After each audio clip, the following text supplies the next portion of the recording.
Hey Void, how you doing? So, I didn't record yesterday because I'm lazy, be honest. But I did actually get the film in, so just didn't get around to sitting down and talking to you all about it. Well, and that is another classic film, The Omen. Backfill on a lot of those this month. All movies I've seen before, enjoy, but just haven't watched since I started my show. Okay, so The Omen. Now, of the big three of the, I guess, Satanic Panic 70s movies, there's The Exorcist, The Omen, and Rosemary's Baby. This one is definitely not my favorite of them. That's going to go to The Exorcist, which I don't think I've actually reviewed yet, but it's in my backlog. And Rosemary's Baby, I think I watched, actually for the first time, surprisingly, just before I began my show. Like 1, maybe 2 years. So that one's probably going to be coming at some point.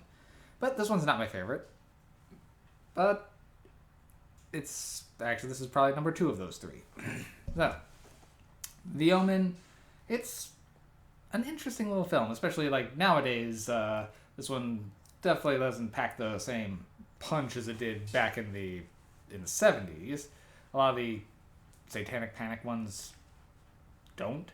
But some of them are still definitely good movies, and this one definitely qualifies as that. It's very well put together, and there are parts that are legitimately creepy. And the story itself, pretty well done, and is generally pretty horrific, even if it isn't scary. Okay, so this one starts off with Gregory Peck. He's forced to make a bad decision because his wife really wants a baby. She's just having a baby. But didn't go so well.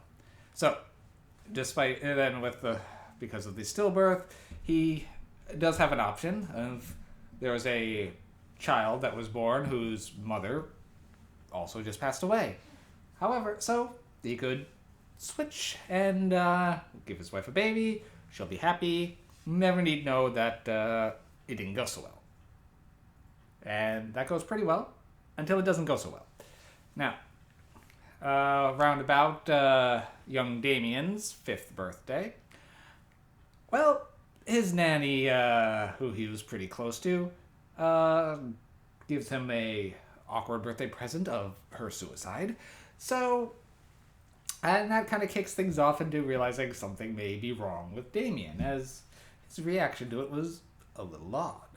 And now when a Catholic priest starts showing up in a mind-bogglingly poor attempts to warn Gregory Peck that his child's the son of the devil. I mean, when he just shows up out of the blue is like accept Christ as your savior, drink his blood, and go and you're going to have to kill your child with no explanation beyond that.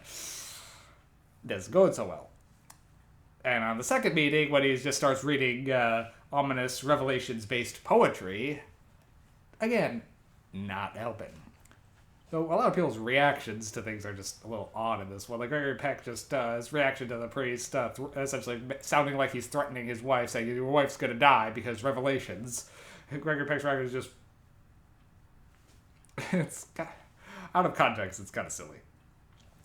In context, it's still... You understand why Gregory Peck, or Robert in the movie, is not believing this because the people around him telling it don't seem very credible. But as the strange things begin piling up, the appearance of the Mary Poppins from Hell, a dog that keeps showing up that seems a little sinister, and then his wife began to have several accidents that may be at Damien's hands, he begins to at least start entertaining the idea that his son may be the devil. And essentially goes on a quest to get information, and then realize that, I may have to stab my son. Now, he does a good job at kind of wavering back and between, okay, this may be plausible, and no, I can't kill a child, but maybe, and the emotional journey he goes on is pretty believable. Even if Gregory Peck's delivery as Robert is very Gregory Peck. very solemn and stern the entire time. It's very, very Gregory Peck is really the only way I can describe it. The effects of the movie are a little dated, particularly a certain decapitation scene. Everything else looks pretty good, but that one is, it's, the fact that it's a dummy head is a little more than obvious. But one thing the filmmakers did with that is essentially when it happens, they show it from like every angle. Apparently they did that so if anyone closed their eyes, when they opened them, oh, it's still happening. So I appreciate a little bit of cinematic tomfoolery like that. The movie doesn't really hold up on like a scare front, particularly this day and age, but for just an entertaining movie, it's definitely passable. For me, it's a 6 MacGuffin film. It's a little on the longer end, so it's not one I kick up often, but the acting alone, particularly for the demonic maid and Lee Remick as Kathy, the mother of Damien, does very good jobs in this. So, and also the sleazy photographer who's just following Robert around. They're all entertaining, and they do a good job of things, and that makes it. And Damien himself doesn't like oversell it, and he doesn't go into the annoying kid route. He goes into just off enough, so I think his performance really does work. The music has to be talked about. It is intense to the point where it's almost like it's been parodied so much that now hearing it in the film almost sounds like self-parody, just because of how intense the music is, particularly around Damien.